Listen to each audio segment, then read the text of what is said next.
Students,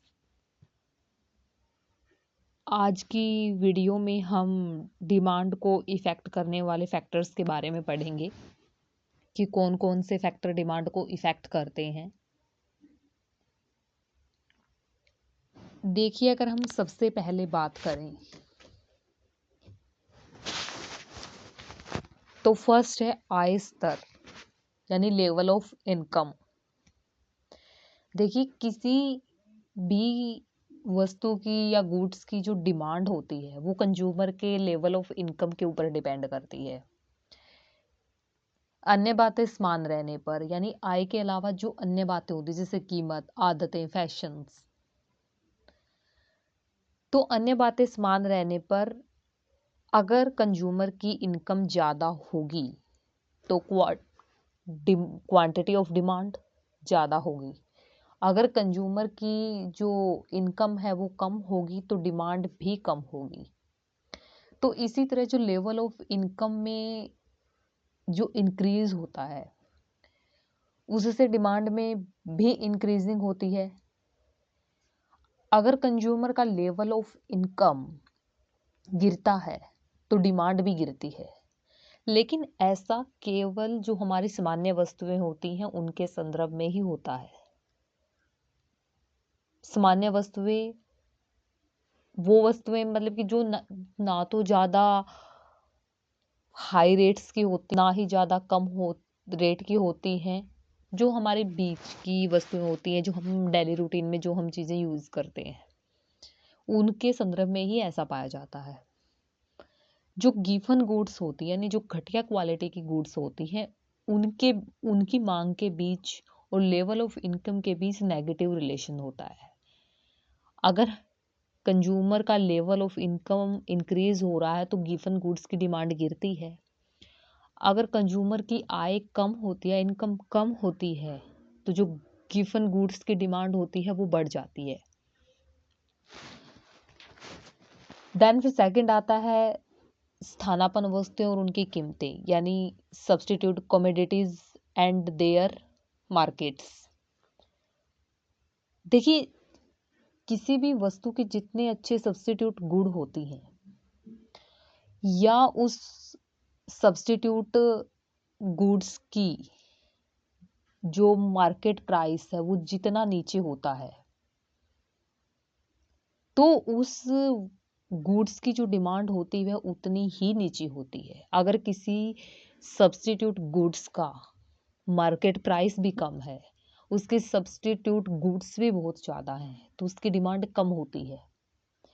अगर किसी goods की सब्स्टिट्यूट जो गुड्स होती हैं वो कम हैं, मार्केट प्राइस हाई है, तो उसकी डिमांड उतनी ही ज़्यादा ऊंची होती है। फिर आता है पूरक वस्तुएं और इनकी कीमतें यानी complementary goods and their prices and their markets. जो कॉम्प्लीमेंट्री गुड्स होती हैं अगर वो हमारे पास आसानी से उपलब्ध हो जाती हैं तो उस वस्तु की जो आसानी से उपलब्ध हो जाती है उस पूरक वस्तु की डिमांड ऊंची होती है जो आसानी से उपलब्ध हो जाती है। या जो पूरक वस्तुएं आसानी से उपलब्ध नहीं हो पाती तो उनकी डिमांड नीची होती है। इसी तरह जब पूरक वस्तु या कॉम्प्लीमेंट्री गुड्स की जो मार्केट प्राइस है वो कम हो जाता है तो मेनली उस गुड्स की डिमांड बढ़ जाती है। अगर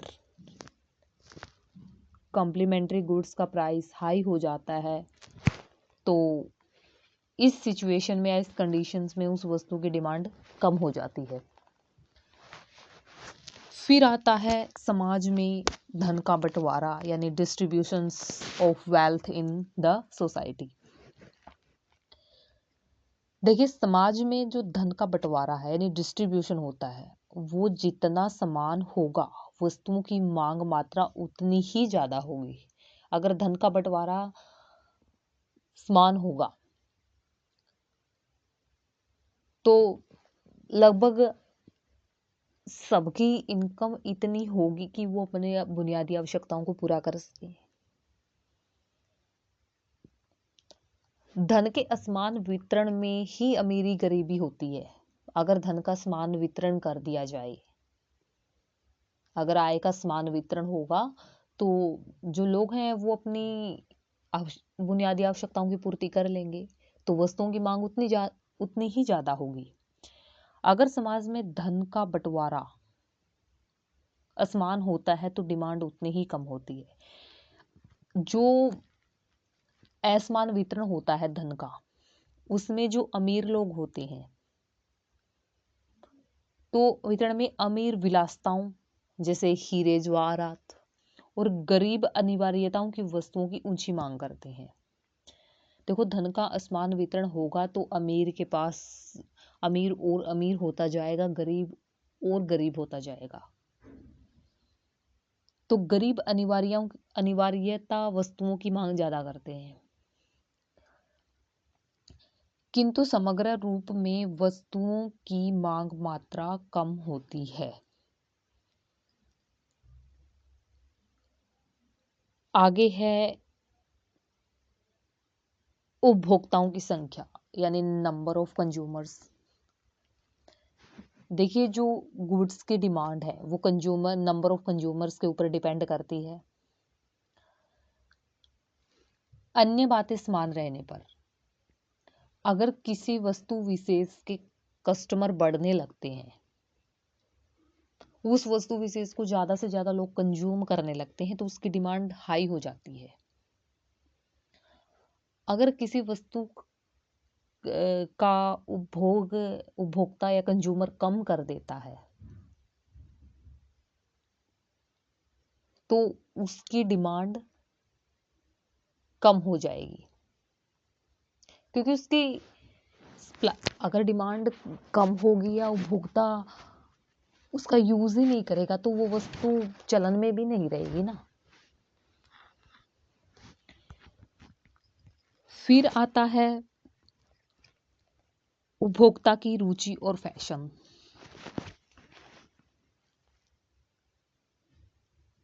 जिस वस्तु के प्रति यानी जिस वस्तु के प्रति उपभोक्ताओं की रुचि और पसंदगी बढ़ जाती है, कंज्यूमर को किसी वस्तु विशेष में इंटरेस्ट आने लगता है, उसको वो ज्यादा से ज्यादा लोग उस वस्तु को पसंद करने लगते हैं, या जिसके यूज का फैशन चल पड़ता है, तो उसकी डिमांड इंक्रीज हो जाती है।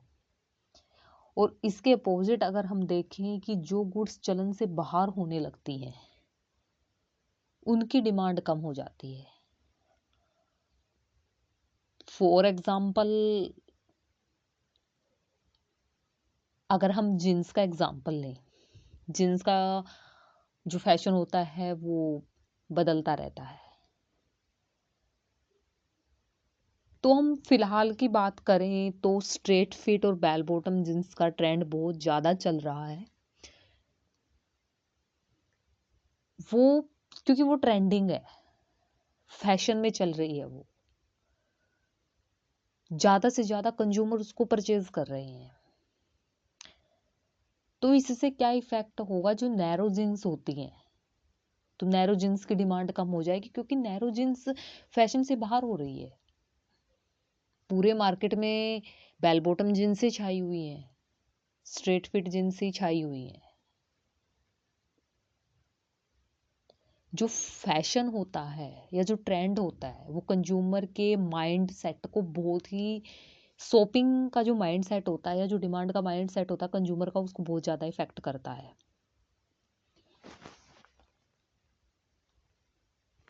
क्योंकि फैशन, जिस वस्तु का फैशन होता है, लोगों की उसमें ज़्यादा रुचि होती है, इंटरेस्ट होता है।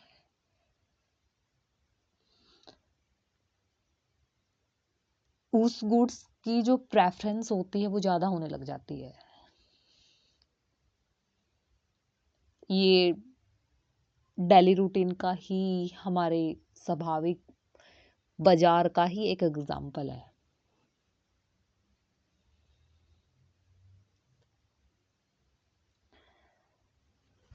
देन नेक्स्ट है व्यापार की स्थिति यानी बिजनेस कंडीशंस। देखिए, बिजनेस कंडीशंस में हम तेजी और मंदी को स्टडी करते हैं कि जो गुड्स की डिमांड पर जो इकोनॉमिक बूम या रिसेशन होता है, डिप्रेशन होता है, उसका बहुत ज़्यादा प्रभाव पड़ता है।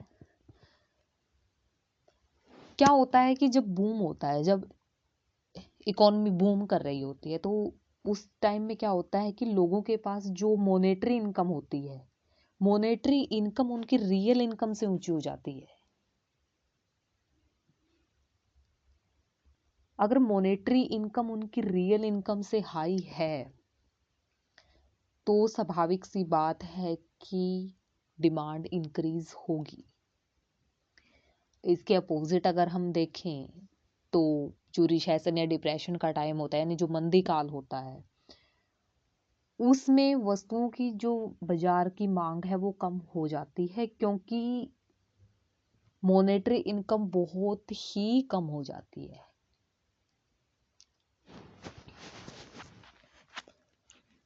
फिर आता है निकट भविष्य में कीमतों में ज्यादा परिवर्तन की संभावना,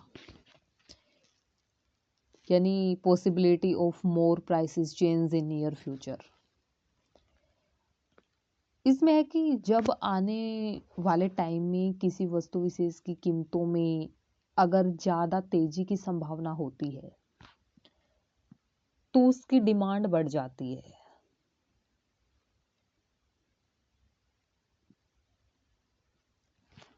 क्योंकि सबको ये हो जाता है कि आने वाले समय में ज़्यादा प्राइस होने की वजह से क्या हम इसको परचेज नहीं कर पाएंगे या कंज्यूम नहीं कर पाएंगे, तो लोग उसको स्टोर करने लगते हैं। यहीं से कालाबाजारी जन्म ले लेती है। अगर भविष्य में किसी वस्तु के प्राइस हाई होने के चांसेस हैं तो उस वस्तु की कालाबाजारी होना स्वाभाविक सी बात है। फॉर एग्जाम्पल, अगर हम प्याज को लें, प्याज की कालाबाजारी, क्योंकि प्याज का प्राइस हाई होने का ज़्यादा चांसेस था, इसी वजह से उसकी कालाबाजारी, क्योंकि लोगों ने स्टोर कर लिया। आम जनता ने तो नहीं किया, ठीक है, जो बिजनेसमैन होते हैं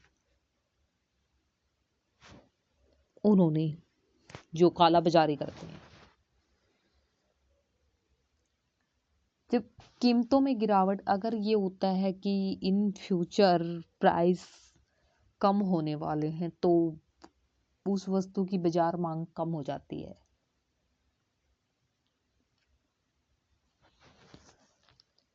फिर आता है राजकीय नियंत्रण। राजकीय नियंत्रण यानी स्टेट कंट्रोल। जब गवर्नमेंट किसी गुड्स के प्रोडक्शंस पे, सेल पे, कंज्यूम पर रोक लगा देती है तो उसकी डिमांड कम हो जाती है। उसकी डिमांड कम हो जाती है। अगर उसको चोरी छिपे भी सेल या परचेज किया जाएगा तो वो नॉर्मल प्राइस से बहुत हाई प्राइसेस के ऊपर मिलेगी, तो लोग उसको कंज्यूम करना भी बंद कर देंगे। अगर मान लो कोई कंज्यूम करता भी है उस वस्तु को जिसको गवर्नमेंट बैन कर रही है, तो वो उसको मार्केट प्राइस में मिलेगी ही नहीं। मार्केट प्राइस से बहुत हाई रेट पे उसको मिलेगी।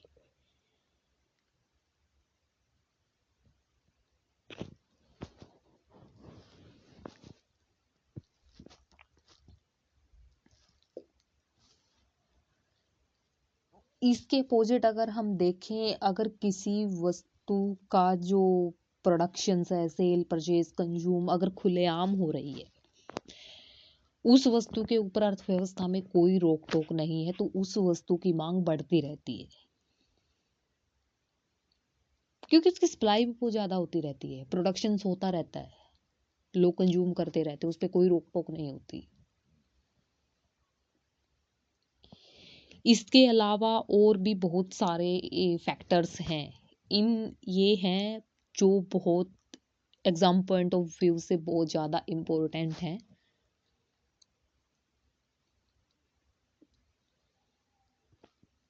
मतलब कि स्कोरिंग पॉइंट्स हैं ये।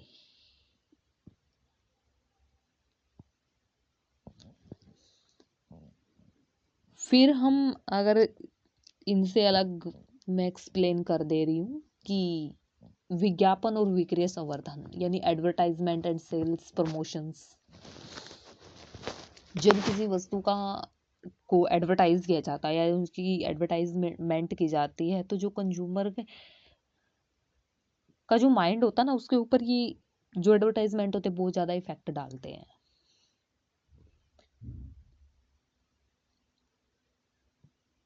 फॉर एग्जाम्पल अगर हम सिंथोल साबुन को लें,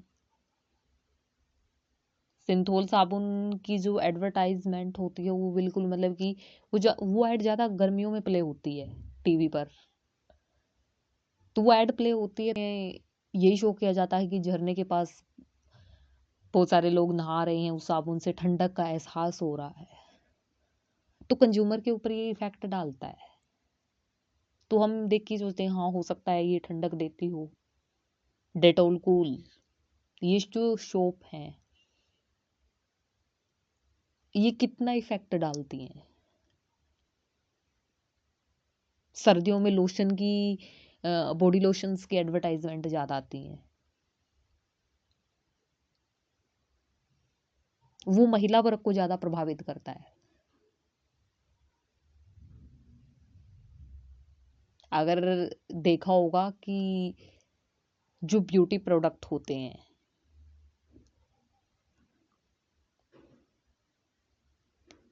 उनकी फ्रेग्रेंस, उनका मॉइस्चराइजर वगैरह देना, बहुत सी वो बातें बताते हैं ना उसमें एडवर्टाइजमेंट के अंदर, तो वो दिमाग को बहुत ज़्यादा इफेक्ट करती है। तो अगर वो इफेक्ट करते हैं, अगर वो बहुत ही ज़्यादा इफेक्ट करती हैं तो उस वस्तु की डिमांड इंक्रीज हो जाती है।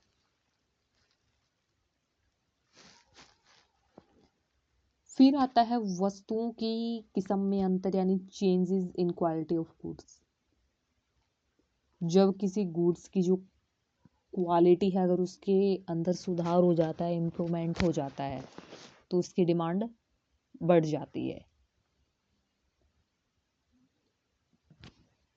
इंक्रीज इन पॉपुलेशंस, देखिए जनसंख्या में वृद्धि के साथ वस्तुओं की मांग में वृद्धि होती है। अगर जनसंख्या बढ़ रही है तो ज़्यादा प्रोडक्शन की ज़रूरत होगी,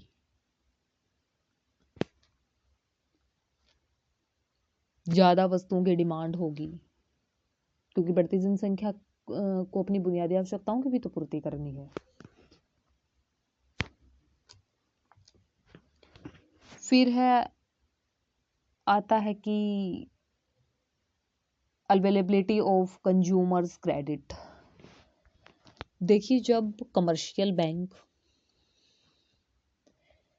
या जो अन्य या जो अदर ऑर्गेनाइजेशन होते हैं अगर वो प्रचुर मात्रा में कंज्यूमर्स को क्रेडिट या साख उपलब्ध करवाते हैं तो वस्तुओं की डिमांड बढ़ जाती है।